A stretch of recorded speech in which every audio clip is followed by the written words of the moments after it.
تمہارا کھانا بھی ان کے لیے حلال ہے، والمحصنات من المؤمنات، اور تمہارے لیے شادی کرنا بھی حلال ہے ان سے بھی کہ جو خاندانی خواتین ہوں اہل ایمان میں سے، والمحصنات من الذین اوتوا الکتاب من قبلکم، اور خاندانی خواتین ان لوگوں کی کہ جنہیں کتاب دی گئی تھی تم سے پہلے، یعنی مسلمان مرد جو ہے عیسائی اور یہودی خاتون سے شادی کر سکتا ہے۔ اذا آتیتموہن اجورہن، جب کہ تم انہیں ادا کر دو ان کے مہر، محسنین، نیت یہ ہو کہ انہیں گھر میں بسانا ہے، مستقل ایک خاندان کا ادارہ وجود میں لانا ہے، غیر مسافحین، صرف شہوت رانی کے لیے نہیں، صرف مستی نکالنے کے لیے نہیں، ولا متخذی اخدان، اور نہ ہی کوئی چھپی دوستی یاریاں بنانے کے لیے، کھلم کھلا نکاح ہو، ایک مسلمان مرد کسی عیسائی عورت سے، کسی یہودی عورت سے نکاح کر سکتا ہے۔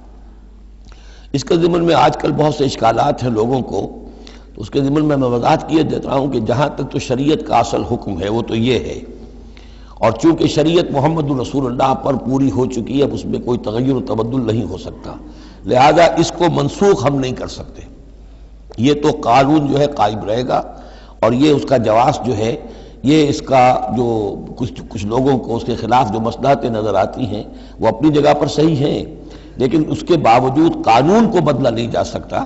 اگر ایک خالص اسلامی ریاست ہو تو کچھ عرصے کے لیے کسی ایسی اجازت کو موقوف کیا جا سکتا ہے، جیسے حضرت عمر رضی اللہ تعالیٰ عنہ نے ایک زمانے میں جب کہ قحط پڑا ہوا تھا تو قطع ید کی سزا جو ہے، چوری پر ہاتھ کاٹنے کی سزا کو موقوف کر دیا تھا کہ حالات ایسے ہیں۔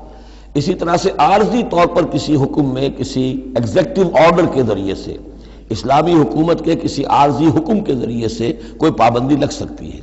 مثلا چونکہ صورتحال یہ ہے کہ مسلمان مردوں کو اجازت ہے عیسائی اور یہودی عورتوں سے شادی کی، مسلمان عورت کی شادی نہیں ہو سکتی کسی بھی عیسائی یا یہودی مرد سے۔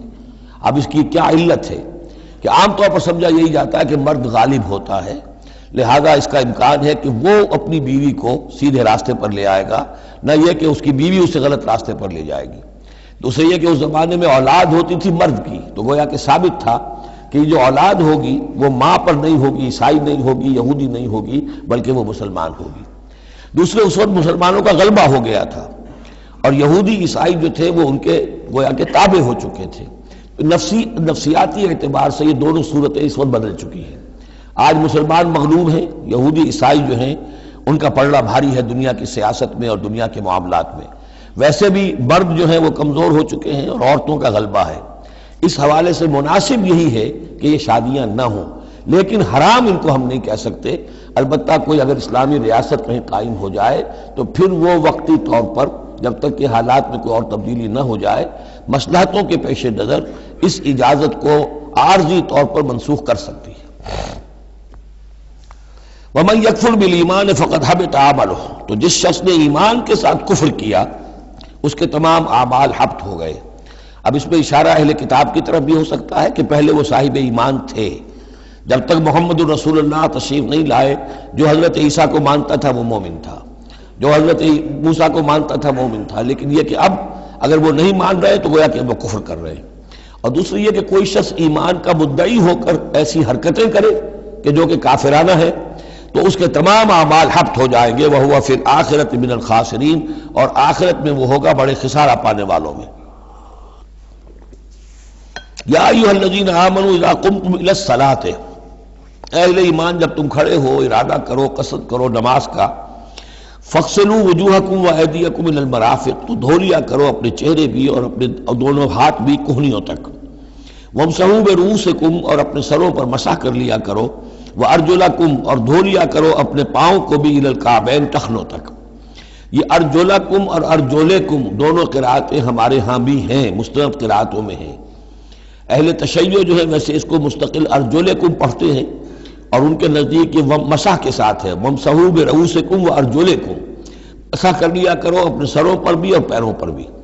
لیکن یہ کہ ہمارے اہل سنت کے نزدیک یہ ارجلکم ہے، اور اس میں چونکہ الی الکعبین کا آ گیا اضافہ، اگر صرف مسح ہوتا تو اس میں کوئی حد بیان کرنے کی ضرورت نہیں تھی، لہذا الی الکعبین کے اضافے سے وہ بالکل اس کے مساوی ہو گیا ہے الی المرافق، جیسے ہاتھوں کو دھونا ہے کہنیوں تک، ایسے ہی پاؤں کو دھونا ہے ٹخنوں تک۔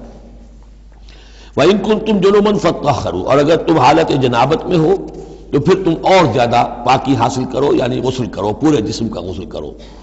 وَإِن كُنتُمْ مَرْضَىٰ أَوْ عَلَىٰ سَفَرٍ، اور اگر تم بیمار ہو یا سفر پر ہو، اور جاء أَحَدٌ مِّنكُم مِّنَ الْغَائِطِ، یا کوئی تم میں سے کسی نشیبی جگہ سے ہو کر آئے، عام طور پر قضاء حاجت کے لیے لوگ نشیبی جگہوں پر جاتے تھے، اور لامستم النساء، یا تم نے عورتوں سے مقاربت کی ہو، فلم تجدوا ماء، اور تم نہ پاؤ پانی، فتیمموا صعیدا طیبا، تو ارادہ کرو پاک مٹی کا، فامسحوا بوجوہکم وایدیکم منہ، تو اس سے اپنے چہروں اور ہاتھوں کو مل لو۔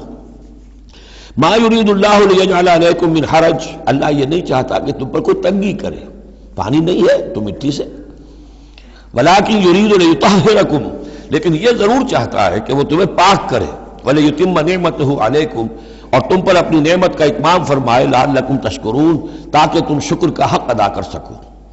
واذکروا نعمت اللہ علیکم ومیثاقہ الذی واثقکم بہ، اب دیکھیے ایک میثاق وہ تھا کہ جو بنی اسرائیل سے لیا گیا، اب یہ میثاق اہل ایمان سے ہو رہا ہے۔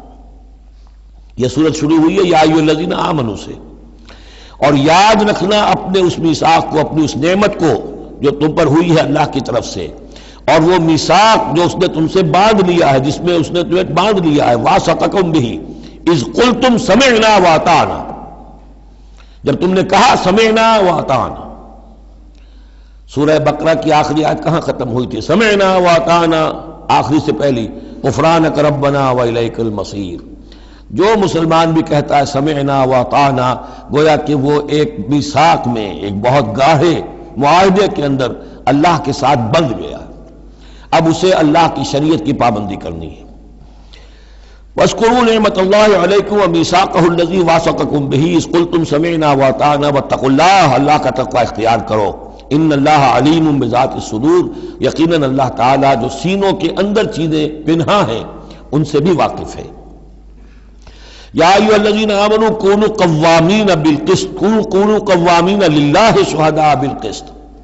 اب وہ آیت نمبر 135 میں نے نوٹ کرائی تھی سورہ نساء کی، اور یہ آیت نمبر 8 ہے سورہ مائدہ کی، ایک ہی مضمون، وہی نسبت زوجیت کو سمجھ لیجئے، صرف یہ کہ عکسی ترتیب ہے۔ وہاں تھا یا ایھا الذین آمنوا کونوا قوامین بالقسط شہداء للہ، یہاں ہے کونوا قوامین للہ شہداء بالقسط۔ ایک حقیقت تو میں نے اس وقت بیان کر دی تھی کہ گویا کہ معلوم ہوا کہ اللہ اور قسط مترادف ہے۔ اللہ کے لیے کھڑے ہو جاؤ، قسط کے لیے کھڑے ہو جاؤ، اللہ کے گواہ بن جاؤ، قسط کے گواہ بن جاؤ، تو گویا کہ اللہ اور قسط یہ مترادف ہے۔ دوسرا مفہوم جو کہ آج سامنے آ رہا ہے اس کو سمجھ لیجئے کہ کسی معاشرے میں عدل قائم کرنا، ایک تو یہ کہ عام انسان کی جو اس کی نفسیات ہے، اس کی فطرت ہے، اس کا تقاضا بھی یہ ہے کہ انسان چاہتا ہے کہ انصاف ہو۔ آج پوری نوع انسانی انصاف کی تلاش میں گھوم رہی ہے۔ بادشاہت سے نجات حاصل کی تھی، جمہوریت کی طرف آئے تھے کہ غلامی سے نجات ملے، انصاف ہونا چاہیے، انسان پر حاکم بن کر بیٹھ جائے، یہ تو کوئی حق نہیں ہے کسی کو۔ لیکن یہ کہ اس کا نتیجہ کیا ہوا کہ کیپٹلزم کی لعنت میں گرفتار ہو گئے، سرمایہ داروں کی جو ہے وہ ایک ڈکٹیٹریٹ اور آمریت قائم ہو گئی۔ اس سے نجات پانے کے لیے کمیونزم کے پاس گئے، وہ پھر ایک پارٹی ڈکٹیٹرشپ قائم ہو گئی، ایک سے ایک رست از یک بنتا افتاد در بندے دیگر، ایک قید سے نجات نہیں پائی کہ دوسری قید کے اندر پھر پھنس گئے۔ اب انسان کدھر جائے گا؟ لیکن یہ کہ فطرت کے اندر ہے کہ عدل اور انصاف انسان چاہتا ہے۔ ایک تو یہ ہے کہ اس فطرت کے تقاضے کو پورا کرتے ہوئے عدل کو قائم کرنے کے لیے انسان کھڑا ہو جائے، اور ایک اس سے اوپر کی منزل ہے کہ اصل العدل اللہ کی ذات ہے، اس کا دیا ہوا نظام جو ہے وہ ہے عادلانہ نظام، ہم اس کے وفادار ہیں، ہمارے ذمے ہے اس کے نظام کو قائم کرنا، تو کھڑے ہو جاؤ اللہ کے لیے۔ یا ایھا الذین آمنوا کونوا قوامین للہ شہداء بالقسط۔ یہاں پر یہ اوپر کی منزل ہے جو بیان ہو رہی ہے کہ اصل میں یہ صرف فطرت انسانی کے تقاضے کے طور پر نہیں، تمہاری عبدیت کا تقاضا ہے، تمہارا اللہ کے ساتھ وفاداری کا جو رشتہ ہے اس کا تقاضا ہے کہ پوری قوت کے ساتھ with all the emphasis at your command، جو بھی تمہارے پاس ذرائع ہیں، وسائل ہیں، ان سب کو لے کر، جو بھی آپ کے پاس قوت ہے اس سب کو جمع کر کے، اور آپ کھڑے ہو جائیں اللہ کے لیے۔ کھڑے ہو جائیں اللہ کے لیے چمانی دارت، اللہ کے لیے کھڑے ہونا یعنی اس کے دین کے گواہ بن کر کھڑے ہو جانا، اور اس کا دین جو ہے العدل ہے، انصاف ہے، قسط ہے، تو اس انصاف اور قسط کو قائم کرنا۔ یا ایھا الذین آمنوا کونوا قوامین للہ شہداء بالقسط۔ اب دیکھیے وہاں کیا تھا، وَلَوْ عَلَىٰ أَنفُسِكُمْ أَوِ الْوَالِدَيْنِ وَالْأَقْرَبِينَ۔ انصاف سے روکنے والی چیز ہوتی ہے کوئی محبت۔ اب میں اپنے خلاف کیسے فتویٰ دے دوں، اپنے والدین کے خلاف کیسے فیصلہ دے دوں، اپنے رشتہ داروں کے خلاف کیسے فیصلہ دے دوں؟ وہاں فرمایا اس کی کاٹ کر دی، وَلَوْ عَلَىٰ أَنفُسِكُمْ أَوِ الْوَالِدَيْنِ وَالْأَقْرَبِينَ۔ حق بات ہے، انصاف کی بات ہے، خواہ تمہارے خلاف جا رہی ہو، تمہارے والدین کے خلاف جا رہی ہو، تمہارے رشتہ داروں کے خلاف جا رہی ہو، حق کہنا ہے۔ دوسری چیز کیا ہوتی ہے، کسی کی دشمنی کی وجہ سے آپ حق نہیں کہتے۔ بات تو حق ہے اسی کی، لیکن یہ تو دشمن ہے، میں اس کے حق میں کیسے فتویٰ دوں؟ اس سے یہاں روک دیا گیا۔ تو یہ وہ ریسیپروکل نسبتیں ہیں قرآن مجید کی صورتوں کے اندر، ایک ہی مضمون ہے، اس کے اندر عکسی ترتیب اور ریسیپروکل ترتیب۔ وَلَا يَجْرِمَنَّكُمْ شَنَآنُ قَوْمٍ عَلَىٰ أَلَّا تعْدِلُوا۔ دیکھو کسی قوم کی دشمنی تمہیں اس بات پر آمادہ نہ کر دے کہ تم عدل سے منحرف ہو جاؤ۔ اعدلوا، عدل سے کام لو، انصاف کرو۔ هو اقرب للتقوی، یہی بہتر ہے اور قریب تر ہے تقوی کے۔ واتقوا اللہ ان اللہ خبیر بما تعملون، اور اللہ کا تقوی اختیار کرو، اور جو کچھ تم کر رہے ہو اللہ اس سے باخبر ہے۔ اب اس میں ظاہر بات ہے بار بار میں نہیں کہہ سکتا، یہ جو بار بار آتا اللہ دیکھ رہا ہے، اللہ باخبر ہے، کیا مانی؟ ہر ایک کا حساب تم سے لے گا، ہر ایک کی جواب دہی تمہیں کرنی پڑے گی، تمہارا کوئی عمل، تمہارا کوئی قول اس کے علم سے خارج نہیں ہے، لہذا ہر وقت چوکس رہو، چوکنے رہو۔ وعد اللہ الذین آمنوا وعملوا الصالحات لہم مغفرۃ واجر عظیم۔ ہاں اللہ تعالیٰ کا وعدہ ہے ان لوگوں سے جو ایمان لائیں اور نیک عمل کریں کہ ان کے لیے مغفرت بھی ہے، اجر عظیم بھی ہے۔ والذین کفروا وکذبوا بآیاتنا اولئک اصحاب الجحیم، اور جو لوگ کہ انکار کریں اور جھٹلا دیں ہماری آیات کو، وہ ہیں جہنم والے، آگ والے۔ یا ایھا الذین آمنوا اذکروا نعمت اللہ علیکم اذ ہم قوم ان یبسطوا الیکم ایدیہم۔ اہل ایمان ذرا یاد کرو اس اللہ کے انعام کو جبکہ قوم نے ارادہ کیا تھا کہ تمہارے خلاف اقدام کریں، بڑھائیں اپنے ہاتھ تمہارے خلاف۔ یہ غزوہ احزاب کے بعد جو ہے وہ ایک جو بھی کوششیں ہوئیں، بہت سے لوگ ابھی پیچ و تاب کھا رہے تھے کفار میں سے کہ آپ پھر دوبارہ جائیں، لیکن ایسے حالات اللہ تعالیٰ نے پیدا کر دیے، ان کے دلوں پر ایسا رعب پڑ گیا تھا غزوہ احزاب کے بعد کہ پھر جرأت ہو نہیں سکی۔ اس کو اللہ تعالیٰ اپنے انعام کی حیثیت سے یہاں اس کا ذکر فرما رہے ہیں۔ اذ ہم قوم ان یبسطوا الیکم ایدیہم، جبکہ ایک قوم نے ارادہ تو کیا تھا کہ وہ اپنے ہاتھ پھیلائیں تمہاری طرف، بڑھائیں تمہارے اوپر زیادتی کرنے کے لیے، تم پر فوج کشی کے لیے۔ فکف ایدیہم عنکم، تو اللہ تعالیٰ نے ان کے ہاتھوں کو روک دیا تم سے۔ اور اس میں خاص اشارہ صلح حدیبیہ کی طرف ہے۔ صلح حدیبیہ کے وقت بھی بہت ہی پیچ و تاب کھا رہے تھے قریش، اور وہ ہر صورت کے اندر ان کے نوجوان جو تھے ان کا خون کھول رہا تھا، لیکن یہ کہ بالآخر یوں سمجھئے کہ سینٹی پریویلڈ، اور انہیں یہ سمجھ میں آ گیا کہ اس وقت ہم مسلمانوں کا مقابلہ نہیں کر سکیں گے، اور اللہ تعالیٰ نے گویا کہ ان کے ہاتھوں کو روک لیا۔ فکف ایدیہم عنکم وعلی اللہ فلیتوکل المؤمنون، اور اللہ تعالیٰ کو تو اہل ایمان ہی پر توکل کرنا چاہیے، اللہ تعالیٰ اہل ایمان کو تو اللہ ہی پر توکل کرنا چاہیے۔ وَلَقَدْ أَخَذَ اللَّهُ مِيثَاقَ بَنِي إِسْرَائِيلَ، اب یہ بنی اسرائیل کی تاریخ کے کچھ واقعات آ رہے ہیں۔ وَلَقَدْ أَخَذَ اللَّهُ مِيثَاقَ بَنِي إِسْرَائِيلَ، اور جس طرح اے مسلمانوں آج تم سے میثاق لیا گیا ہے اور تمہیں اللہ نے جکڑ لیا ہے، باندھ لیا ہے شریعت کے میثاق میں، اسی طرح اللہ تعالیٰ نے بنی اسرائیل کا میثاق بھی لیا تھا۔ وَبَعَثْنَا مِنْهُمُ اثْنَيْ عَشَرَ نَقِيبًا، اور ان میں ہم نے اٹھا دیے تھے، مقرر کر دیے تھے 12 نقیب، 12 قبیلے تھے، ہر قبیلے میں حضرت موسیٰ علیہ السلام نے ایک نقیب مقرر کیا۔ یہی ہم نے اپنے اسرے کے ناظم کے لیے نقیب کا لفظ یہیں سے اختیار کیا ہے۔ حضور نے بھی 12 نقیب مقرر کیے تھے انصار میں، 9 جو ہیں خزرج میں سے اور 3 اوس میں سے۔ وقال اللہ انی معکم، اور اللہ نے فرمایا تھا ان سے میں تمہارے ساتھ ہوں، یعنی میری مدد، میری تائید، نصرت تمہارے شامل حال رہے گی۔ لئن اقمتم الصلاۃ وآتیتم الزکاۃ، اگر تم نے نماز کو قائم رکھا اور زکوٰۃ ادا کرتے رہے، وآمنتم برسلی، اور میرے رسولوں پر تم ایمان لاتے رہے، آئیں گے پے بپے آئیں گے۔ حضرت موسیٰ کے بعد سے لے کر تو 1400 برس تک تار ٹوٹا ہی نہیں، پھر دراز وقفہ 600 برس کا ہوا، پھر حضور تشریف لائے۔ آمنتم برسلی وعزرتموہم، اور ان کی تم مدد کرتے رہو گے۔ واقرضتم اللہ قرضا حسنا، اور اگر تم اللہ کو قرض حسنہ دیتے رہو گے، اپنے مال خرچ کرتے رہو گے اللہ کے دین کے لیے، لَأُكَفِّرَنَّ عَنْكُمْ سَيِّئَاتِكُمْ، تو میں لازماً دور کر دوں گا تم سے تمہاری برائیوں کو، وَلَأُدْخِلَنَّكُمْ جَنَّاتٍ تَجْرِي مِن تَحْتِهَا الْأَنْهَارُ، اور میں لازماً داخل کروں گا تمہیں ان باغات میں جن کے دامن میں ندیاں بہتی ہوں گی۔ فَمَنْ كَفَرَ بَعْدَ ذَلِكَ، تو جس نے بھی کفر کیا اس کے بعد، مِنْكُمْ تم میں سے، فَقَدْ ضَلَّ سَوَاءَ السَّبِيلِ، تو وہ تو سیدھے راستے سے بھٹک کر رہ گیا۔ فَبِمَا نَقْضِهِمْ مِيثَاقَهُمْ لَعَنَّاهُمْ، بس ان کے اپنے اسی عہد کو توڑنے کے باعث ہم نے ان پر لعنت فرمائی۔ یہ لعناہم جو میں نے وہاں پر محذوف قرار دیا تھا، یہاں پر وہ واضح آ گیا۔ فَبِمَا نَقْضِهِمْ مِيثَاقَهُمْ لَعَنَّاهُمْ، ہم نے ان کے اسی میثاق کو توڑنے کے پاداش میں ان پر لعنت فرمائی۔ وَجَعَلْنَا قُلُوبَهُمْ قَاسِيَةً، اور ان کے دلوں کو سخت کر دیا۔ ثُمَّ قَسَتْ قُلُوبُكُمْ فَهِيَ كَالْحِجَارَةِ أَوْ أَشَدُّ قَسْوَةً یحرفون الکلم عن مواضعہ، وہ کلام کو اس کے اصل مقام سے ہٹاتے ہیں۔ ونسوا حظا مما ذکروا بہ، اور وہ جو کچھ کہ ان کو دیا گیا تھا نصیحت کے طور پر، ہدایت کے طور پر، اس کے اکثر حصے کو بھول گئے یا اس سے فائدہ اٹھانا انہوں نے چھوڑ دیا۔ ولا تزال تطلع علی خائنۃ منہم، اور اے نبی آپ ہمیشہ ان کی طرف سے خیانت کی اطلاعیں پاتے رہیں گے۔ آپ کو معلوم ہے کہ حضور جیسے ہی مدینے پہنچے تھے تو آپ نے پہلے 6 مہینے میں جو 3 کام کیے، کنسالیڈیشن اپنی پوزیشن کی مدینہ منورہ میں، ان میں سے ایک یہ بھی تھا کہ یہود کے 3 قبولوں سے معاہدے کر لیے، جوائنٹ ڈیفنس آف مدینہ، کہ اگر مدینے پر حملہ ہوگا تو مل جل کر دفاع کریں گے۔ لیکن یہ کہ اس کے بعد یہ ہر قبیلہ ایک ایک کر کے غداری کرتا رہا، تو یہ حضور سے کہا جا رہا ہے وَلَا تَزَالُ تَطَّلِعُ عَلَىٰ خَائِنَةٍ مِّنْهُمْ، ان کی طرف سے خیانتیں ہوتی رہیں گی، ہر وقت ہوتی رہیں گی۔ الا قلیلا منہم، سوائے ان میں سے چند کے، کچھ لوگ شریف بھی ہوں گے۔ فاعف عنہم واصفح، تو ابھی درگزر کر کیجئے اور ذرا معاف کیجئے۔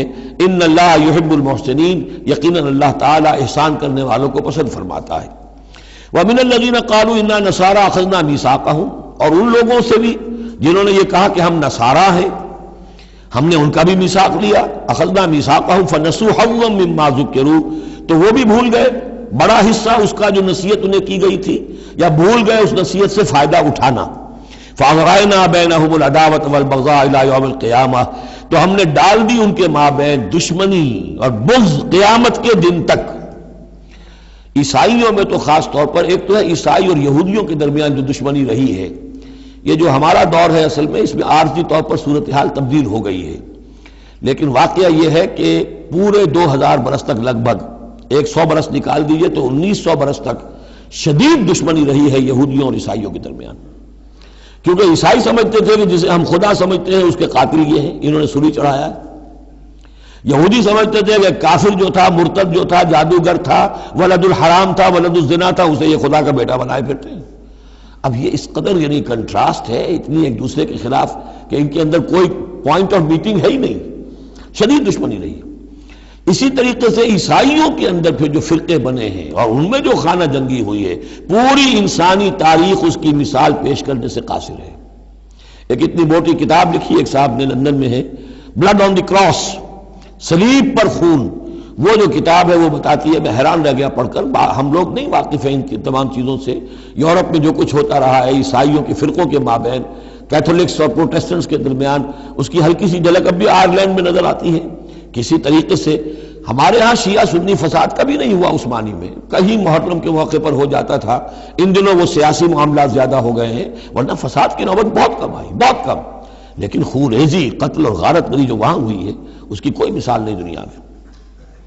فَأَغْرَيْنَا بَيْنَهُمُ الْعَدَاوَةَ وَالْبَغْضَاءَ إِلَىٰ يَوْمِ الْقِيَامَةِ، ہم نے ڈال دی ان کے مابین دشمنی اور بغض قیامت تک کے لیے۔ وَسَوْفَ يُنَبِّئُهُمُ اللَّهُ بِمَا كَانُوا يَصْنَعُونَ، اور پھر اللہ تعالیٰ جتلا دے گا انہیں قیامت کے دن جو کچھ وہ کرتے رہے تھے۔ یا اہل الکتاب قد جاءکم رسولنا، اب یہ وہی انداز ہے جو سورہ نساء کے آخر میں تھا، اے کتاب والو قد جاءکم رسولنا، آ گیا ہے تمہارے پاس ہمارا رسول صلی اللہ علیہ وسلم، یبین لکم کثیرا مما کنتم تخفون، جو ظاہر کر رہا ہے تم پر اکثر وہ چیزیں جو تم چھپا رہے تھے، من الکتاب، کتاب میں سے، ویعفو عن کثیر، ابھی بہت سی چیزوں سے تو درگزر بھی کر رہا ہے، تمہارے سارے بھانڈے نہیں پھوڑے اس نے۔ قد جاءکم من اللہ نور و کتاب مبین، آ چکا ہے تمہارے پاس اللہ کی طرف سے نور بھی اور روشن کتاب بھی۔ یہ مقام قرآن کا ایسا ہے کہ یہاں نور سے مراد احتمال میں حضور کی شخصیت بھی ہو سکتی ہے۔ وہاں میں نے کہا تھا انزلنا الیکم نورا مبینا، نازل کر دیا ہے تمہاری طرف ایک روشن نور، وہاں اس سے مراد قرآن بنتا ہے، اس لیے کہ حضور کے لیے لفظ انزلنا یہ صحیح نہیں، اس پر منطبق نہیں ہو سکتا بعثت کے لیے۔ لیکن یہاں جاءکم من اللہ نور و کتاب مبین، یہ بھی معنی ہو سکتے ہیں کہ نور بھی قرآن کو کہا گیا ہو، اور واو جو ہے یہ واو تفسیری ہو، آ گیا ہے تمہارے پاس نور یعنی کتاب مبین، یہ بھی معنی ہو سکتے ہیں، احتمال یہ بھی ہے۔ لیکن یہ کہ یہ احتمال بھی موجود ہے کہ یہاں نور سے مراد محمد الرسول اللہ صلی اللہ علیہ وسلم کی ذات مبارکہ ہو، اور اس سے مراد حضور کی روح ہے، روح پر نور ہے، اور اس اعتبار سے کہ حضور کی روح جو ہے اور آپ کی روحانیت آپ کے پورے وجود کے اوپر غالب تھی، چھائی ہوئی تھی، لہذا آپ کو مجسم نور بھی کہا جا سکتا ہے۔ یہ صرف یوں سمجھیے استعارے کا انداز ہے، اس میں کوئی حرج کی بات نہیں۔ قد جاءکم من اللہ نور و کتاب مبین یہدی بہ اللہ من اتبع رضوانہ سبل السلام، اس کے ذریعے سے اللہ تعالی رہنمائی فرماتا ہے ان کی جو اس کی رضا کے جویا ہیں، متلاشی ہیں، سلامتی کے راستوں کی ہدایت فرماتا ہے۔ وَيُخْرِجُهُم مِّنَ الظُّلُمَاتِ إِلَى النُّورِ، اور نکالتا ہے انہیں اندھیروں سے روشنی کی طرف بِإِذْنِهِ، اپنے حکم سے۔ وَيَهْدِيهِمْ إِلَىٰ صِرَاطٍ مُّسْتَقِيمٍ، اور ان کی رہنمائی فرماتا ہے، ہدایت دیتا ہے انہیں سیدھے راستے کی طرف۔ قَدْ كَفَرَ الَّذِينَ قَالُوا إِنَّ اللَّهَ هُوَ الْمَسِيحُ ابْنُ مَرْيَمَ، یقیناً کفر کیا انہوں نے جنہوں نے کہا اللہ ہی مسیح ابن مریم ہے۔ دیکھیے حضرت عیسیٰ کے بارے میں یہ دو عقیدے رہے ہیں ان کے ہاں، ایک ہے گاڈ انکارنیٹ، اوتار کا عقیدہ جو ہندوؤں میں بھی ہے، رام چندر جی خدا کے اوتار، کرشن جی مہاراج خدا کے اوتار، یعنی خدا خود ہی انسانی شکل میں ظہور کر لیتا ہے۔ اسی طرح کا گاڈ انکارنیٹ کا کانسیپٹ عیسائیوں میں بھی رہا ہے، اور خاص طور پر جیکوبائٹس جو ان کا فرقہ رہا ہے وہ سختی کے ساتھ اس پر قائل تھا کہ اصل میں اللہ ہی نے حضرت مسیح کی شکل میں دنیا میں ظہور فرمایا ہے۔ جیسے ہمارے ہاں بھی بعض جو ہیں غلو میں آ کر محبت اور عقیدت اور عظمت محمد رسول اللہ صلی اللہ علیہ وسلم کی اس میں ایک حد سے تجاوز کرتے ہوئے کہہ دیتے ہیں کہ وہی جو مستوی عرش تھا خدا ہو کر اتر پڑا وہ مدینے میں مصطفیٰ ہو کر، یہ گویا کہ وہی اوتار کا عقیدہ ہے جو ہم نے دوسروں سے سیکھ لیا ہے۔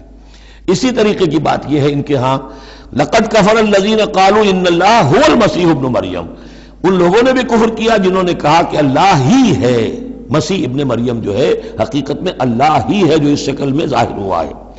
قل فمن یملک من اللہ شیئا، تو ان سے پوچھئے کہ کون ہے جسے اختیار ہو اللہ کے مقابلے میں کچھ بھی، ان اراد ان یہلک المسیح ابن مریم، اگر وہ ہلاک کرنا چاہے مسیح ابن مریم کو، وامہ، اور اس کی ماں کو بھی مریم کو بھی، ومن فی الارض جمیعا، اور جو بھی زمین میں ہے ان سب کو ہلاک کرنا چاہے تو کون اس کا ہاتھ روک لے گا؟ وَلِلَّهِ مُلْكُ السَّمَاوَاتِ وَالْأَرْضِ وَمَا بَيْنَهُمَا، اور اللہ ہی کے لیے ہے بادشاہی آسمانوں کی اور زمین کی اور جو بھی کچھ ان دونوں کے مابین ہے۔ يَخْلُقُ مَا يَشَاءُ، وہ تخلیق فرماتا ہے جو چاہتا ہے۔ وَاللَّهُ عَلَىٰ كُلِّ شَيْءٍ قَدِيرٌ، اللہ ہر چیز پر قادر ہے، جو چیز چاہتا ہے تخلیق فرماتا ہے۔ آدم کو تخلیق فرمایا، عیسیٰ کو تخلیق فرمایا، یحییٰ کو تخلیق فرمایا۔ اعجاز کے اور معجزہ ہونے کی مختلف شکلیں ہیں۔ وقالت اليہود والنصارى نحن ابناء اللہ واحباؤہ، اور یہ یہودی اور نصرانی کہتے ہیں ہم تو اللہ کے بیٹے ہیں، یعنی بیٹوں کے مانند لاڈلے، واحباؤہ، اس کے بڑے چہیتے ہیں، پیارے ہیں۔ قل فلم يعذبكم بذنوبكم، تو ان سے کہیے کہ پھر وہ تمہیں عذاب کیوں دیتا رہا ہے تمہارے گناہوں کی پاداش میں؟ اللہ کی اولاد ہو، چہیتے ہو، نبوکدنضر کے ہاتھوں تمہیں پٹوایا، 6 لاکھ تمہارے قتل ہوئے، تمہارا ہیکل اول جو ہے وہ شہید ہوا، ایسیرینز کے ہاتھوں تمہاری سلطنت اسرائیل ختم ہوئی، پھر تمہیں یونانیوں نے رگڑا، پھر تمہیں جو ہے رومیوں نے جو ہے کس طریقے سے تمہیں ایذائیں پہنچائیں، اور تمہارا دوسرا جو ہیکل بنایا تھا وہ بھی گرا دیا۔ ایسے ہی لاڈلے ہوتے ہیں اللہ کے، یا اللہ اتنا ہی لاچار ہے، بیچارہ ہے، عاجز ہے؟ قل فلم يعذبكم بذنوبكم بل انتم بشر ممن خلق، نہیں، تم بھی انسان ہو جیسے کہ اور انسان اس نے بنائے ہیں۔ یغفر لمن یشاء، وہ جس کی چاہتا ہے بخشش فرماتا ہے، ویعذب من یشاء، جس کو چاہتا ہے سزا دیتا ہے۔ وللہ ملک السماوات والارض، آسمان اور زمین کی کل بادشاہی اللہ ہی کے لیے ہے۔ وما بینہما، اور جو کچھ ان دونوں کی مابین ہے ان کی بھی۔ وإلیہ المصیر، اور اسی کی طرف لوٹ جانا ہے۔ یا اہل الکتاب قد جاءکم رسولنا یبین لکم علی فترۃ من الرسل، پھر وہی بات لیکن یہاں ایک نئے نکتے کے ساتھ آئی ہے. اہل کتاب تمہارے پاس آ چکا ہے ہمارا رسول صلی اللہ علیہ وسلم، یبین لکم جو تمہارے لیے واضح کر رہا ہے، بیان کر رہا ہے، علی فترۃ من الرسل رسالت کے ایک انقطاع کے بعد. حضرت عیسیٰ اور حضور صلی اللہ علیہ وسلم کے مابین 600 برس ایسے گزرے ہیں کہ دنیا میں کوئی نبی کوئی رسول نہیں رہا. یہ فترت ہے، فترت ہے، وقفہ ہے عارضی، اور پھر حضور کی بعثت اور پھر فترت دائمی. اب رسالت کا دروازہ ختم، 600 برس کے لیے عارضی بند، پھر حضور کی تشریف آوری، اور اب تا قیام قیامت دروازہ بند. یا اہل الکتاب قد جاءکم رسولنا یبین لکم علی فترۃ من الرسل ان تقولوا ما جاءنا من بشیر، مبادا تم یہ کہو کہ ہمارے پاس تو نہیں آیا کوئی بشارت دینے والا ولا نذیر اور نہ کوئی خبردار کرنے والا. فقد جاءکم بشیر ونذیر، تو سن لو آ گیا ہے تمہارے پاس خبردار کرنے والا اور بشارت دینے والا. رسلا مبشرین ومنذرین لئلا یکون للناس علی اللہ حجۃ بعد الرسل وکان اللہ عزیزا حکیما. سورہ نساء کی وہ آیت اب آپ کے ذہن میں رہنی چاہیے، بنیادی آیت. واللہ علی کل شیء قدیر، اور اللہ ہر چیز پر قادر ہے. اب حضرت موسیٰ علیہ السلام کا وہ واقعہ آ رہا ہے کہ جب کہ مصر سے اپنی قوم کو لے کر نکلے، صحرائے سینا میں رہے، کوہ طور پر بلائے گئے، تورات دے دی گئی. اب اس کے بعد انہیں حکم ہوا کہ فلسطین میں داخل ہو جاؤ، اور وہاں جو مشرک اور کافر قومیں آباد تھیں، فلسطی کہلاتے تھے، ان کو تم ان کے ساتھ جنگ کرو، انہیں وہاں سے نکالو، اور یہ تمہارے لیے ارض مقدس اللہ کی طرف سے موعود ہے، اس لیے کہ تمہارے ابراہیم، تمہارے جد امجد تھے، وہ یہی تھے، یہی حضرت اسحاق تھے، یہیں سے پھر حضرت یعقوب کے زمانے میں حضرت یوسف علیہ السلام جب مصر چلے گئے تھے تو یہاں سے تمہاری منتقلی مصر ہوئی تھی. اب جو اپنا اصل گھر ہے جاؤ اسے حاصل کرو. لیکن جب جنگ کا موقع آیا پوری قوم نے کوڑا جواب دے دیا کہ ہم جنگ کرنے کے لیے تیار نہیں.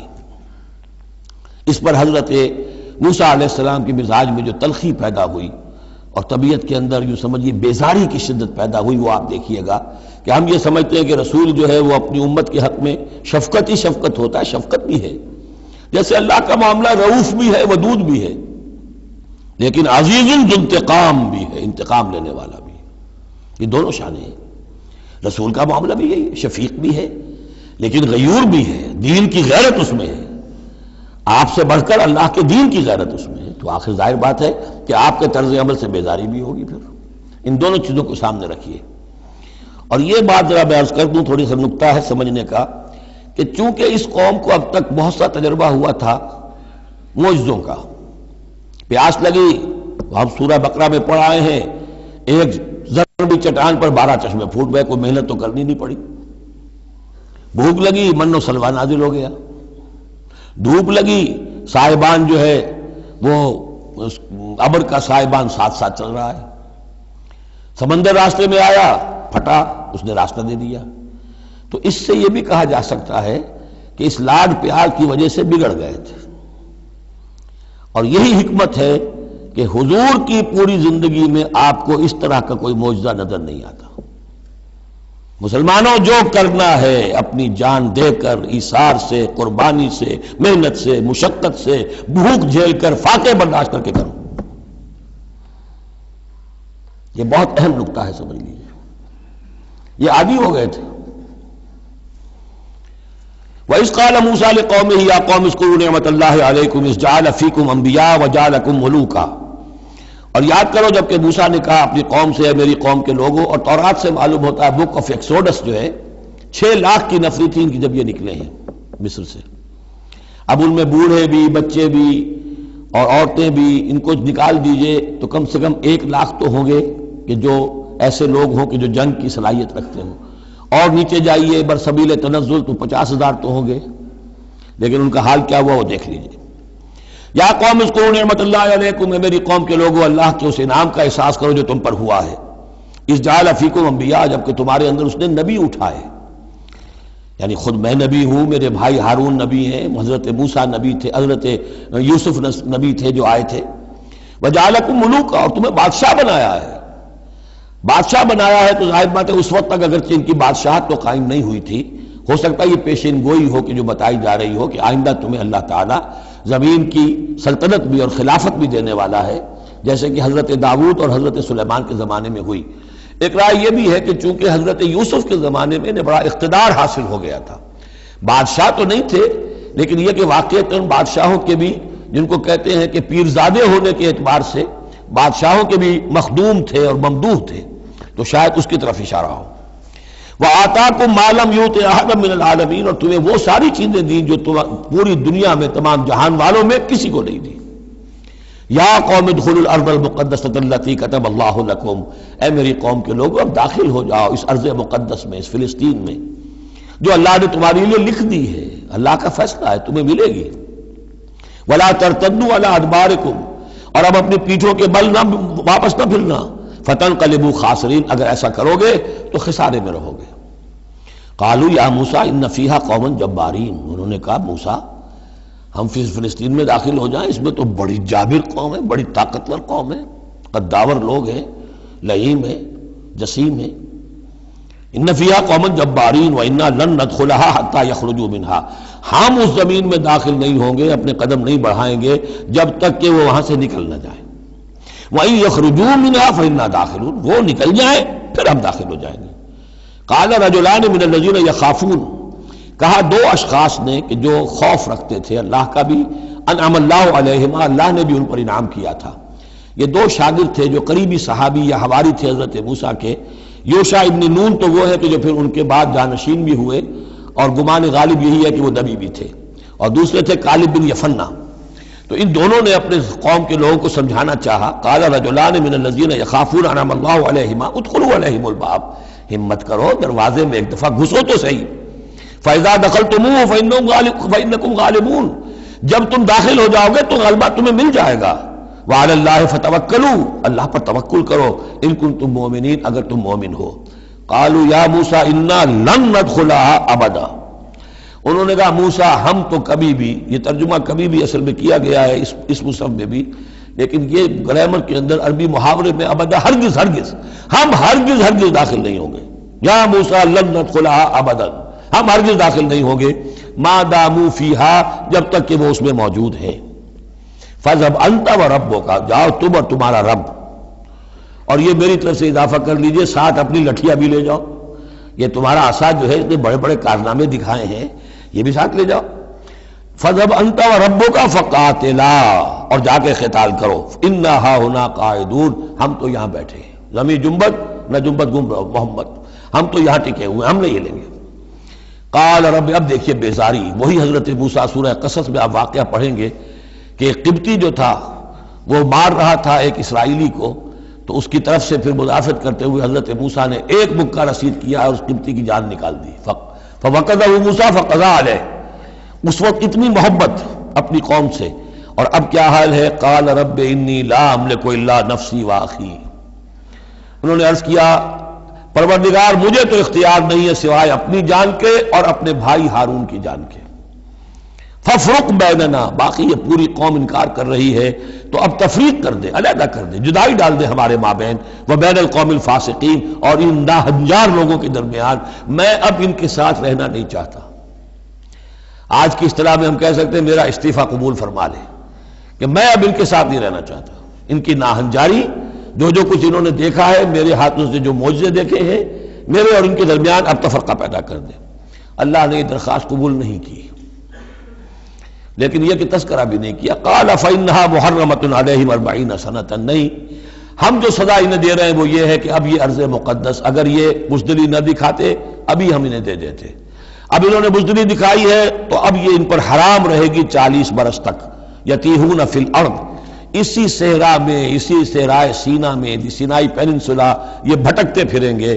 فلا تأس علی القوم الکافرین قوم الفاسقین، تو اب آپ اس فاسق لوگوں کے بارے میں اب آپ افسوس نہ کریں، اپنے دل کے اندر رنج نہ لیں اب جو کچھ ان پر بیتے گی، لیکن بہرحال آپ ان کی طرف رسول بنا کر بھیجے گئے ہیں، جب تک زندگی ہے آپ کو ان کے ساتھ رہنا ہے. یہاں ذرا یاد کر لیجئے کہ جو حضرت موسیٰ نے کہا انی لا املک الا نفسی و اخی، حضور سے کیا کہا گیا تھا سورہ نساء میں فقاتل فی سبیل اللہ لا تکلف الا نفسک وحرض المؤمنین، اے نبی آپ اللہ کی راہ میں قتال کیجئے، آپ پر ذمہ داری نہیں ہے سوائے اس کے کہ آپ کی اپنی جان ہے، اور آپ اہل ایمان کی جتنی تحریض، ترغیب، تشویق، جتنے ان کے ایمان کے جذبات کو اپیل کرنا ممکن ہے کیجئے بس۔ وَاتْلُ عَلَيْهِمْ نَبَأَ ابْنَيْ آدَمَ بِالْحَقِّ، اب یہ معاملہ ہو رہا ہے قتل ناحق کے سلسلے میں، ملک میں فساد مچانے کے سلسلے میں، چوری ڈاکے کے سلسلے میں، کیا ان کی اہمیت ہے، کیا اس کے پھر سزائیں ہیں۔ وَاتْلُ عَلَيْهِمْ نَبَأَ ابْنَيْ آدَمَ بِالْحَقِّ، اور اے نبی ان کو پڑھ کر سنائیے آدم کے دو بیٹوں کی کہانی یا قصہ حق کے ساتھ، اِذْ قَرَّبَا قُرْبَانًا، جبکہ ان دونوں نے قربانی پیش کی، ایک حابیل قابیل، اور ایک ان میں سے گنریے کا کام کرتے تھے، بھیڑیں بکریاں چراتے تھے، ایک کاشتکار تھے، تو دونوں نے کچھ اپنی جنس لے کر آئے اور دوسرے جو ہے وہ کچھ اپنے کوئی جانور لے کر آئے، اللہ کے لیے نذر کے طور پر پیش کیا۔ فَتُقُبِّلَ مِنْ أَحَدِهِمَا وَلَمْ يُتَقَبَّلْ مِنَ الْآخَرِ، تو ان میں سے ایک کی بھی جو قربانی تھی قبول کر لی گئی اور دوسری کی قبول نہیں کی گئی۔ یہ کیسے معلوم ہوا؟ یہ میں بتا چکا ہوں آپ کو کہ اس وقت کا معاملہ یہ تھا کہ قربانی کی قبولیت کی علامت یہ ہوتی تھی کہ آسمان سے ایک شعلہ سا نیچے اترتا تھا اور وہ اس کو بھسم کر دیتا تھا، گویا کہ اللہ نے قبول فرما لی۔ قال لأقتلنک، اب جس کی یہ قبول نہیں ہوئی تھی اس نے کہا اپنے بھائی سے جس کی قبول ہو گئی تھی حسد کی آگ میں جل کر میں تمہیں قتل کر دوں گا۔ قال انما يتقبل اللہ من المتقین، انہوں نے کہا بھائی جان اس میں میرا کیا قصور ہے، یہ تو اللہ تعالیٰ کا قاعدہ ہے، قانون ہے، وہ صرف متقیوں ہی سے قبول کرتا ہے۔ لئن بسطت الی یدک لتقتلنی، اگر آپ اپنا ہاتھ بڑھائیں گے مجھ پر، چلائیں گے مجھے قتل کرنے کے لیے، ما انا بباسط یدی الیک لیقتلک، تو بھی میں اپنا ہاتھ نہیں چلاؤں گا، نہیں بڑھاؤں گا کہ آپ کو قتل کروں، یعنی یہ ایک طرفہ قتل ہوگا آپ کا۔ انی اخاف اللہ رب العالمین، مجھے تو اللہ کا خوف ہے جو تمام جہانوں کا پروردگار ہے۔ انی ارید ان تبوء باسمی و اسمک، اور پھر میں چاہتا ہوں کہ اگر آپ مجھے قتل کر ہی دیں، اس انتہا تک پہنچ ہی جائیں، تو آپ اپنے گناہ کا بھی بوجھ اپنے سر لیں، میرے گناہ کا بھی بوجھ لیں، جو ناحق مقتول ہے اس کے تو گویا کہ تمام گناہ اس قاتل نے اپنے سر پر لے لیے، تو میرے تو گھاٹے کا سودا نہیں ہے۔ What do I stand to lose؟ آخر میری کوئی خطائیں ہیں، میری کوئی غلطیاں ہیں، کوئی گناہ میں نے کیے ہوں گے، اگر آپ ناحق مجھے قتل کریں گے تو میرے ان تمام گناہوں کا وبال آپ کے سر آ جائے گا، تو میرے تو کوئی نقصان والی بات نہیں۔ انی ارید ان تبوء باسمی و اسمک فتکون من اصحاب النار، اور یہ ہوگی سخت ترین سزا میری طرف سے آپ کو کہ پھر آپ ہو جائیں گے جہنمی، وذالک جزاء الظالمین، اور یہی بدلہ ہے ظالموں کا۔ فطوعت لہ نفسہ قتل اخیہ، اب اس کے نفس نے آمادہ کر ہی لیا اسے اپنے بھائی کے قتل پر، یعنی ان الفاظ میں بٹوین دی لائنز یوں سمجھیے کہ ہے اس کے اندر بھی وہ تو رہتا ہے نا حق اور باطل کی ایک کشاکش اور نیکی اور بدی کا غلبہ، قتل کروں یا نہ کروں، آخر بھائی کی باتیں بھی آئی ہیں، وہ دل نشین ہے، لیکن یہ کہ نفس جو ہے اس وقت اس کے اندر جو بھی شیطنت گھسی ہوئی تھی اس نفس نے اسے آمادہ کر ہی لیا اپنے بھائی کو قتل کرنے پر، فقتلہ، تو اس نے انہیں قتل کر دیا، فاصبح من الخاسرین، ہو گیا تباہ ہو جانے والوں میں۔ فبعث اللہ غرابا یبحث فی الارض، یہ پہلا خون ہے جو نسل آدم میں ہوا ہے، تو اللہ تعالیٰ نے کوے کو بھیجا، وہ زمین کو کریج رہا تھا۔ اب اسے قابل کو یہ سمجھ میں نہیں آ رہا تھا کہ میں کیا کروں، ابھی لاش جو ہے بھائی کی اس کو کیسے ڈسپوز آف کروں، تو اللہ تعالیٰ نے ایک کوے کو بھیج دیا، وہ زمین میں جیسے آپ کو معلوم ہے چونچے مارتا ہے، اس میں سے کچھ دانے نکالتا ہے، وہ دیکھا یبحث فی الارض لیریہ، تاکہ اللہ اسے دکھا دے کیف یواری سوءۃ اخی، کہ اپنے بھائی کی لاش کو کیسے چھپائے۔ قال یا ویلتی عجزت ان اکون مثل ھذا الغراب، اس نے کہا ہائے میری شامت، میرے اندر اس کوے جیسی بھی عقل نہ تھی، نہ ہوا میں اس کوے جیسا بھی کہ مجھے یہ بات خود سوچ جاتی، فواری سوءۃ اخی، اور میں اپنے بھائی کی لاش کو چھپا دیتا، فاصبح من النادمین من اجل ذلک، اس چیز پر اس کے اندر بڑی شدید ندامت پیدا ہو گئی۔ کتبنا علی بنی اسرائیل، اجل ذلک دونوں طرف لگتا ہے، من اجل ذلک کتبنا علی بنی اسرائیل، اور ہم نے اسی بنا پر بنی اسرائیل پر یہ بات لکھ دی تھی، قتل ناحق ہم نے تورات میں لکھ دیا تھا کہ یہ اتنی بری شے ہے کسی ایک انسان کا قتل کرنا بھی۔ کتبنا علی بنی اسرائیل انہ من قتل نفسا بغیر نفس و فساد فی الارض، اگر کسی نے کسی انسان کو قتل کیا بغیر کسی قتل کے قصاص میں، بغیر نفس، ہاں کسی نے قتل کیا، قتل کے جواب میں قتل کیا جائے تو یہ قتل ناحق نہیں ہے، یہ تو پھر قصاص کا قتل ہے۔ او فساد فی الارض، یا کوئی شخص زمین میں فساد مچا رہا ہے اس میں اس کو قتل کیا جائے، یعنی کوئی قصوروار ہے، مجرم ہے، اس کو سزا دینے میں قتل کیا جائے تو بات اور ہے۔ کسی بے قصور انسان کو اگر قتل کر دیا گیا فکانما قتل الناس جميعا، تو یہ ایسے ہے جیسے کہ اس نے تمام انسانوں کو قتل کر دیا، پوری نوع انسانی کو۔ کیوں کہ تمدن کی جڑ کٹ گئی، احترام جان، احترام مال، یہ بنیاد ہے تمدن کی۔ ومن احیاها، اور جس نے ایک انسان کی جان بچا لی فکانما احیا الناس جميعا، تو گویا کہ اس نے پوری نوع انسانی کو بچا لیا۔ وَلَقَدْ جَاءَتْهُمْ رُسُلُنَا بِالْبَيِّنَاتِ، ان کے پاس ہمارے رسول آئے تھے واضح نشانیاں اور تعلیمات لے کر۔ ثُمَّ إِنَّ كَثِيرًا مِّنْهُمْ بَعْدَ ذَلِكَ فِي الْأَرْضِ لَمُسْرِفُونَ، لیکن اس کے بعد بھی ان میں سے بہت سے لوگ ہیں کہ جو زمین میں اسراف اور فساد اور دسترازی کرتے پھر رہے ہیں۔ انما جزاء الذین یحاربون اللہ ورسولہ، اب یہ وہ آ رہی ہے محاربے کی آیت ہے۔ اگر اسلامی ریاست ہے اور اس میں کوئی گروہ ہے جو فتنہ و فساد مچا رہا ہے، کوئی دہشت گردی کر رہا ہے، خون ریزی کر رہا ہے، قتل و غارت کر رہا ہے، راہزنی کر رہا ہے، ڈاکے ڈال رہا ہے، گینگ ریپ ہو رہے ہیں، تو ان کی سزا کیا ہے؟ انما جزاء الذین یحاربون اللہ ورسولہ، لیکن یہ اسلامی ریاست کی ہے جس میں اسلامی قانون نافذ ہوں۔ اصل میں سزائیں بھی جو ہیں وہ اسی معاشرے میں جس میں کہ باقی سارا اسلام کا نظام بھی قائم ہو، ورنہ نظام یہ ہو جھوٹی گواہیاں دینے والے موجود ہوں، ایمان فروش موجود ہوں، ججوں کو خریدا جا سکتا ہو، اور اس میں یہ سخت قوانین بنا دیے جائیں، تو پھر اس سے جو نتائج نکل رہے ہیں وہ بجائے یہ کہ شریعت کو کوئی نیک نامی ملے، شریعت بدنام ہوتی ہے الٹی۔ تو پورا نظام، جیسا کہ میں نے کہا تھا کہ لا جو ہے قانون، وہ سسٹم کو سبسرو کرتا ہے۔ سسٹم صحیح ہو اب وہ قانون صحیح جو ہے اسے سپورٹ کرے گا اور اسے برقرار رکھے گا، اس کی حفاظت کا ذمہ دار ہوگا۔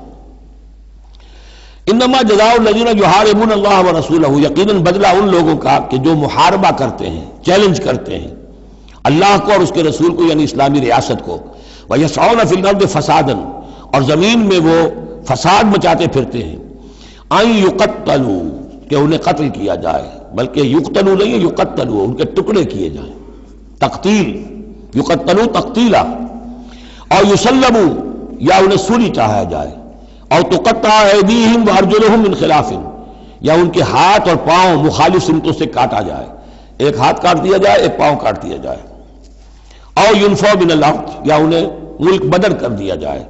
ذالک لہم خزی فی الدنیا، یہ تو ہے ان کے لیے دنیا کی زندگی میں رسوائی، وَلَهُمْ فِي الْآخِرَةِ عَذَابٌ عَظِيمٌ، اور آخرت میں ان کے لیے مزید بہت بڑا عذاب ہے۔ إِلَّا الَّذِينَ تَابُوا مِن قَبْلِ أَن تَقْدِرُوا عَلَيْهِمْ، سوائے اس کے کہ جو لوگ توبہ کر لیں اس سے پہلے کہ تم ان پر قابو پاؤ۔ ایک تو یہ ہے کہ توبہ کر لی ہے، ابھی وہ ڈاکو پکڑے نہیں گئے، پکڑے جانے سے پہلے توبہ کر رہے ہیں، اس میں رعایت کی گنجائش ہے، لیکن جب پکڑے گئے اب توبہ کا دروازہ بند ہو گیا۔ إِلَّا الَّذِينَ تابوا من قبل ان تقدروا علیہم، سوائے ان کے کہ جو توبہ کر لیں اس سے پہلے کہ تم ان کے اوپر قابو پاؤ، فاعلموا ان اللہ غفور الرحیم، تو ان کے ساتھ نرمی کی جا سکتی ہے، تو جان لو کہ اللہ تعالیٰ غفور اور رحیم ہے۔ یہی معاملہ کیا تھا حضرت علی رضی اللہ تعالیٰ عنہ نے خوارج کے ساتھ، کہ اگر تم اپنے غلط عقیدے پر قائم رہو میں تمہیں کچھ نہیں کہوں گا، لیکن تم اگر خون ریزی کرو گے، قتل و غارت کرو گے، تو پھر ظاہر بات ہے کہ میں تمہارے ساتھ رعایت نہیں کر سکتا، محض عقیدے کی حد تک میں تمہیں کچھ نہیں کہوں گا۔ یا ایھا الذین آمنوا اتقوا اللہ وابتغوا الیہ الوسیلۃ وجاہدوا فی سبیل اللہ لعلکم تفلحون، اہل ایمان اللہ کا تقوی اختیار کرو اور اس کی جناب میں اس کا قرب تلاش کرو۔ اس لفظ نے بھی کافی لوگوں کو پریشان کیا ہے۔ وسیلے کا لفظ اردو میں آتا ہے تو ذریعے کے معنی میں آتا ہے، وسیلہ ذریعہ، کسی تک پہنچنے کا ذریعہ، سفارش کے لیے کسی کو وسیلہ بنا لیا، کسی کو ذریعہ بنا لیا۔ عربی میں وسیلہ کے یہ معنی نہیں ہے، عربی میں وسیلے کے معنی قرب ہے صرف۔ بدقسمتی سے بعض تو الفاظ ایسے ہیں کہ جو عربی میں ان کا مفہوم بالکل کچھ اور ہے، اردو میں کچھ اور ہے، بعض ایسے ہیں کہ کچھ تھوڑا تھوڑا فرق ہے۔ جیسے ذلیل کا لفظ ہے، عربی میں اس کے معنی ہے صرف کمزور، اردو میں اس کے معنی ہے کمینے کے، زمین و آسمان کا فرق آ گیا۔ جیسے کہ ہم پڑھ آئے ہیں وَلَقَدْ نَصَرَكُمُ اللَّهُ بِبَدْرٍ وَأَنْتُمْ أَذِلَّةٌ، اے مسلمانوں یاد کرو اللہ نے تمہاری مدد کی تھی بدر میں جبکہ تم بہت کمزور تھے. اب اگر وہاں ذلیل کا ترجمہ اردو والا کر دیا جائے تو پھر ہمارے ایمان کے لالے پڑ جائیں گے. اسی طریقے سے عربی میں جہل کے معنی جو ہے وہ جذباتی ہونا ہے، ان پڑھ ہونا نہیں. پڑھے لکھے جاہل ہو سکتے ہیں، جذباتی ہیں، اکھنڈ ہیں، اکڑ مزاج کے لوگ ہیں. وہ غیر عالم کو جاہل نہیں کہتے، لیکن اردو میں جاہل کہتے ہیں جو ان پڑھ ہو. اسی طریقے سے یہ لفظ وسیلہ ہے، اس کا جو اصل مفہوم ہے قرب. اے اہل ایمان اللہ کا تقوی اختیار کرو نمبر 1. لیکن تقوی جو ہے وہ ذرا ایک نیگیٹو بات ہے، بچنا اللہ سے، اللہ کے غضب سے، اللہ کی ناراضگی سے، برائی سے بچنا، گناہ سے بچنا، نافرمانی سے بچنا، اللہ کے احکام کو توڑنے سے بچنا. یہ ایک منفی کانسیپٹ ہے. وابتغوا الیہ الوسیلہ، نہیں، آگے بڑھو، اس کا قرب تلاش کرو، تقرب، اس سے نزدیک ہو جاؤ، قریب سے قریب ہو جاؤ. لیکن اس تقرب کا ذریعہ کیا ہوگا؟ وجاہدوا فی سبیلہ لعلکم تفلحون، اس کی راہ میں جہاد کرو تاکہ تم فلاح پاؤ. اس سے بات بالکل کھل گئی. تقوی اور تقرب اللہ کے لیے جہاد. تقوی شرط لازم ہے. پہلے تو یہ کہ جو حرام چیزیں ان سے آپ بچیں، جن چیزوں سے روک دیا گیا ہے ان سے رک جائیں، اور اللہ کی نافرمانی جو ہے اس سے باز آ جائیں. اب اس کے بعد اس کی طرف آگے بڑھنا چاہتے ہیں، تقرب حاصل کرنا چاہتے ہیں، اس کی راہ میں جہاد کیجیے.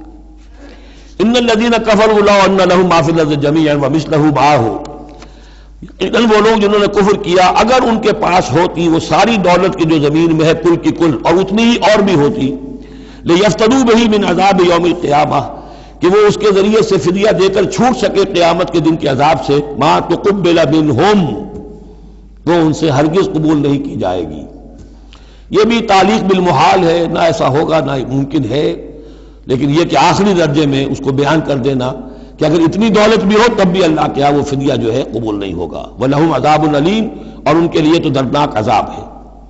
يُرِيدُونَ أَن يَخْرُجُوا مِنَ النَّارِ وَمَا هُمْ بِخَارِجِينَ مِنْهَا، وہ چاہیں گے کہ آگ سے کس طرح نکلیں لیکن نکل نہیں پائیں گے. وَلَهُمْ عَذَابٌ مُقِيمٌ، اور ان کے لیے ہوگا قائم رہنے والا عذاب، مسلسل دائم اور قائم. وَالسَّارِقُ وَالسَّارِقَةُ فَاقْطَعُوا أَيْدِيَهُمَا، اور چوری خواہ مرد کرے خواہ چوری کرنے والی عورت ہو، ان دونوں کا ہاتھ کاٹ دو، ایک ایک ہاتھ، ایدیہما، ان کے ایک ایک ہاتھ کاٹ دو. جزاء بما کسبا، یہ بدلہ ہے ان کے کرتوت کا، نکالا من اللہ، اور یہ عبرتناک سزا ہے اللہ کی طرف سے. اب دیکھیے یہاں میں مثال دیتا ہوں آپ کو اہل قرآن کی حکمت اور ان کی سمجھداری کی. غلام احمد پرویز صاحب کہتے ہیں کہ یہ جو ہے کہ ہاتھ کاٹ دو چور کا، اس کا مطلب ہے ایسا نظام بنا دو کہ چوری کی ضرورت ہی نہ پڑے. اچھا یہ تو ہم بھی چاہتے ہیں کہ نظام ایسا ہو، کفالت عامہ ہو، کوئی شخص مجبوراً چوری نہ کرے، اس لیے کہ اس کی کفالت کے لیے اگر موجود ہے، وہ ریاست جو ہے اس کی تمام بنیادی ضروریات کی وہ انڈر رائٹ کر رہی ہے تو اسے چوری کی ضرورت نہیں ہے. ہم بھی چاہیں گے کہ یہ بات ٹھیک ہے، لیکن یہ کہ اس کا مطلب یہ ہے، یہ غلط ہے. لیکن قرآن کس طرح اپنی حفاظت کرتا ہے؟ ایسے نظام کا قائم کرنا عبرت ہوگی، ایسا نظام کا قائم کرنا ان کے کرتوتوں کی سزا ہوگی. قرآن مجید پر اس قسم کا باطل جو ہے حملہ آور نہیں ہو سکتا.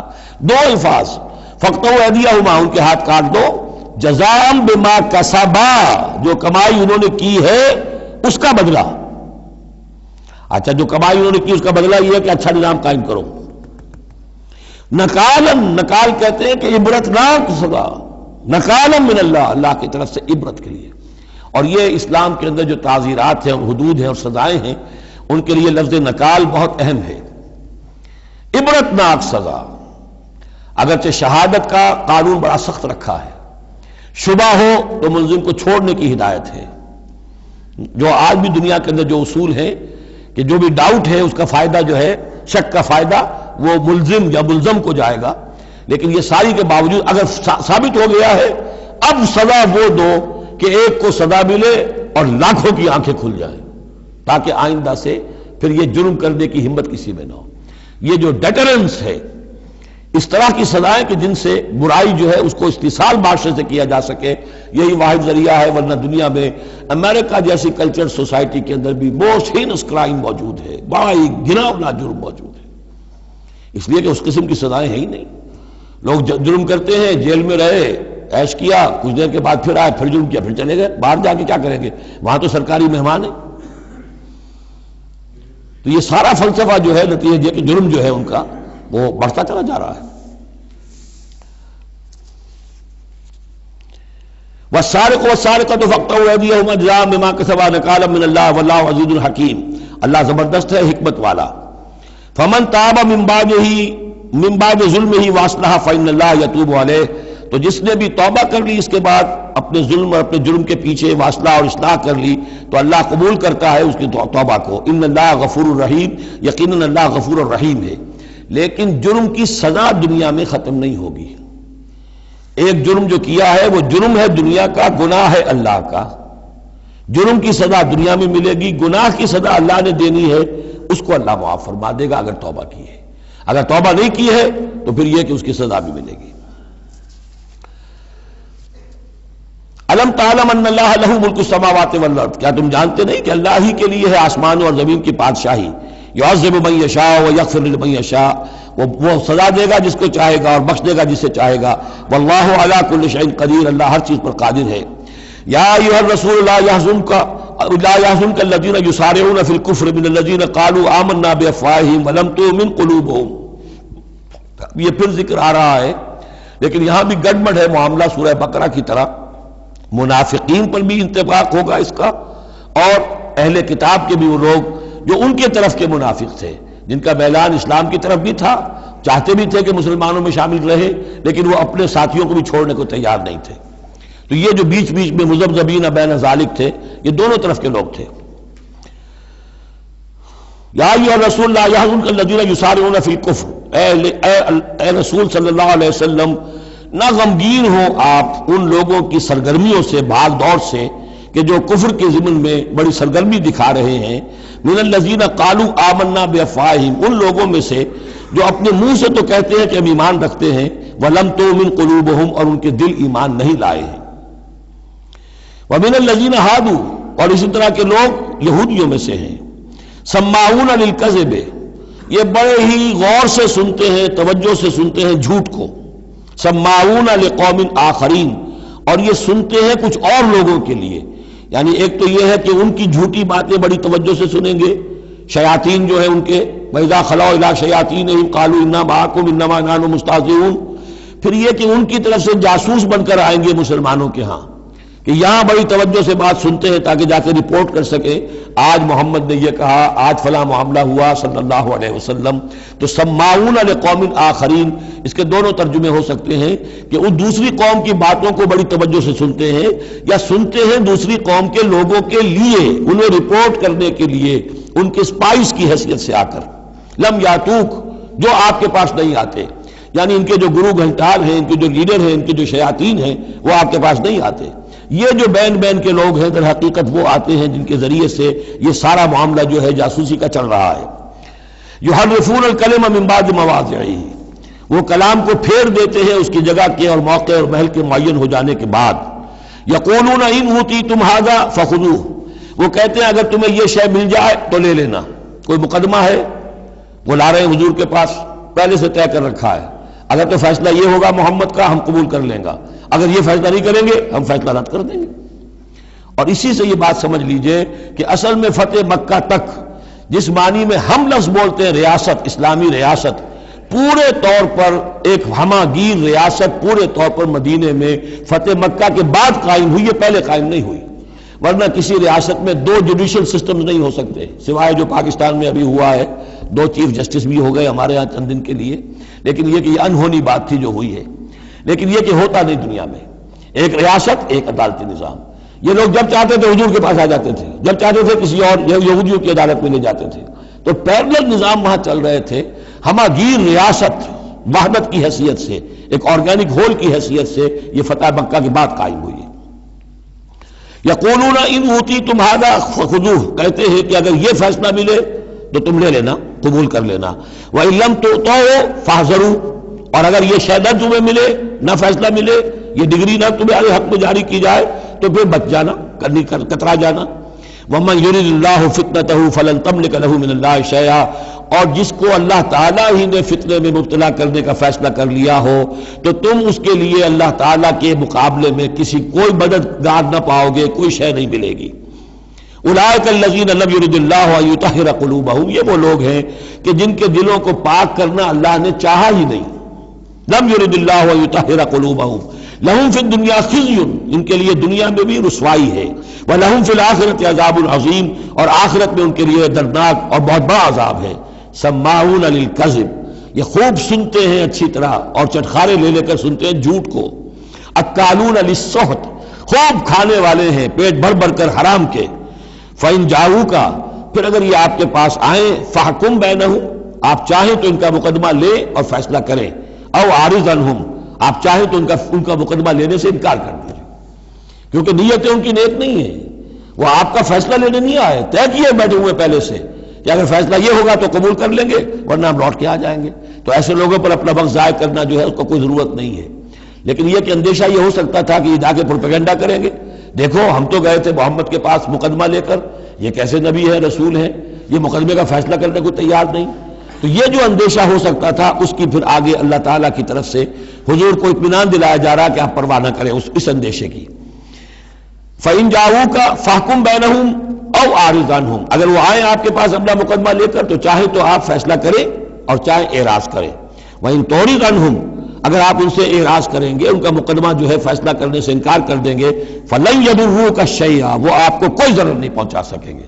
ان کے مخالفانہ پروپیگنڈے سے قطعاً کوئی آپ کو ہراساں ہونے کی ضرورت نہیں ہے. وَإِنْ حَكَمْتَ، اور اگر آپ فیصلہ کریں، فَحْكُم بَيْنَهُمْ بِالْقِسْطِ، تو بہرحال آپ کو فیصلہ کرنا ہے عدل اور قسط کے ساتھ، انصاف کے ساتھ. ان اللہ یحب المقسطین، یقیناً اللہ تعالیٰ جو ہے وہ انصاف کرنے والوں کو پسند کرتا ہے، ان سے محبت کرتا ہے. وَكَيْفَ يُحَكِّمُونَكَ، اور اے نبی یہ کیسے آپ کو حکم بناتے ہیں، یہود کی طرف اشارہ ہے.